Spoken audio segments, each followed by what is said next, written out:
એક રોકાણકારે મને પ્રશ્ન પૂછ્યો છે કે બેન્કિંગ સેક્ટરમાં લોન ગ્રોથ એ શું વસ્તુ છે અને લોન ગ્રોથ સારી હોય એ બેંક અથવા કંપની સારી કહેવાય કે શું. તો મારો એમને જવાબ આપનો હતો કે લોન ગ્રોથ એટલે બેંક અથવા જે ફાઇનાન્સ કંપનીઓ જે લોન આપે છે એ ક્રેડિટ ગ્રોથ કે જે ઇકોનોમીને બૂસ્ટ કરવા માટે. કારણ કે આપણે મોટાભાગના ઓટોમોબાઈલ્સ હોય, હાઈ ક્વોલિટી મોબાઈલ્સ હોય, બીજી બધી વસ્તુઓ આપણે લોન પર લેતા હોઈએ છીએ. પર્સનલ લોન લેતા હોય છે, આપણે વ્હીકલ લોન લેતા હોઈએ છીએ, હાઉસિંગ લોન લેતા, જાત જાતની લોન આપણને મળતી હોય છે. હવે બેન્કો અને ફાઇનાન્સ કંપનીઓ જો આડેધડ લોન આપે તો એને રિકવરીનો પ્રોબ્લેમ છે.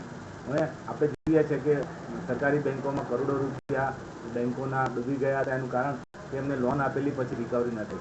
એટલે જો રિકવરી ન આવે તો પછી ક્રેડિટ ગ્રોથનો મતલબ નથી થતો. કારણ કે તમે 20%, 25%થી બધાને લોન આપો છો, ગ્રોથ તમારો બતાવો છો કે આ વર્ષે મેં આટલા કરોડની લોન ડિસ્ટ્રીબ્યુટ કરી, પણ એની સામે જો રિકવરી નહીં હોય તો એ જ લોન એમને ભારે પડશે અને પછી નોન પરફોર્મિંગ એસેટ બનશે.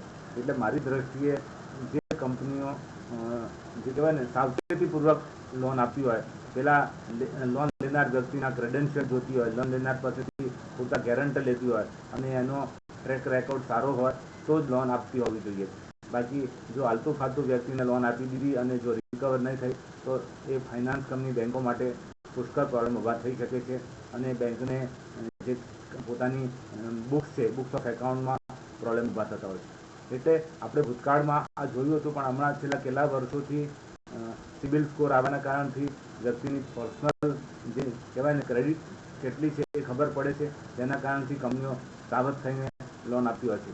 બીજું, ગોલ્ડ લોન એક સારી વસ્તુ છે. ગોલ્ડ લોનમાં શું થાય છે કે તમે ગોલ્ડ ગીરવે રાખી અને પૈસા આપો છો, તો ગોલ્ડ તો ડિટોરિએટ થવાનું થોડું કરેક્શન આવી શકે છે, પણ ગોલ્ડમાં ફાયદો થતો હોય છે.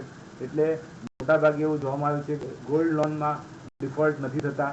ડિફોલ્ટ મોટાભાગે ઓટો લોન, હાઉસિંગ લોનમાં થતા હોય છે. કારણ કે એટલી મોટી લોન લીધી હોય અને પછી રીપેમેન્ટ ન થાય એટલે ડિફોલ્ટ થાય અને કંપનીને એ બધી પ્રોસેસ કરવી પડે, પેપરમાં જાહેરાત આપી અને એ મિલકત વેચાવડાવવી પડે, જે ખરેખર બહુ તકલીફવાળું કામકાજ છે.